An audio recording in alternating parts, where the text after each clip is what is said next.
जी नाज़रीन, शहरियों को मुश्किलात हैं खाने की, होटलिंग पे, आटा रोटी, और इस हवाले से एक हमारे पास मुतासरा शहरी हैं, रियासती बाशिंदे। क्या नाजिद सुना? मोहम्मद फयाज। वालद?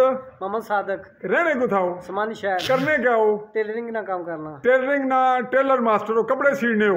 तो ये दसो भाई, तुसा मी बुलाया भाई, मैं को बयान देना चाहना। क्या बयान है, क्या रोला, क्या परेशानियां? गल करो जी जनाब। बयान ये है साड़ा ये रोटी है जेड़ी साड़ी ये बिल्कुल हल्की जी कर गए ना।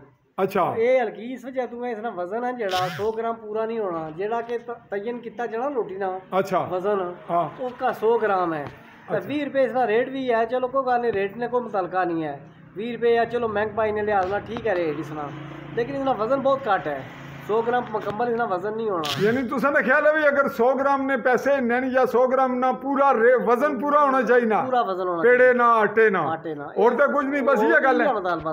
बस गल अल्लाह हाफिज। अल्लाह और करो गल क्या आखनी? और एक गल आखना चाहनी जेड़ा साढ़ा दुद्ध नाल जेड़ा निज़ाम है ना, ये भी बड़ा माड़ा है, जेड़ा के बेहतरीन निज़ाम नहीं है दुद्ध है ना। क्या खराबी है दसो ना? खराबी है वह पाउडर इस्तेमाल होना ज्यादातर। अच्छा, तुसा ना ख्याल है इसकी कौन चेक करे है? इसी इंतजामिया चेक करे। छड़ी इंतजामिया दा पब्लिक खुद जड़ी खड़नी है वो भी बोले वो खराबी है वैदा दसन। ता साफी क्या करना? साफिया ना काम है सहाफत करनी, रिपोर्ट देनी मुकम्मल। कुछ और कोई चीज नहीं, कुछ आखना है और कुछ भी नहीं जी नाज़रीन। ये मुतालबे में जड़ी नकाने पड़े ये चीज़ां इन्हें इंतजामिया ना काम बढ़ना चेक करना। जी नाज़रीन, ये रही हमारी रिपोर्ट आज की, और इसी को कलेक्ट करते हुए पाकिस्तानी ज़ेर कब्जा जम्मू कश्मीर के आज़ाद कश्मीर कहलाता खिता गरबी जम्मू के ज़िला बिम्बर की तहसील समानी से चाहूँगा आली न्यूज़ के प्लेटफॉर्म से चौधरी फरमान इजाज़त। अल्लाह हाफ़िज़।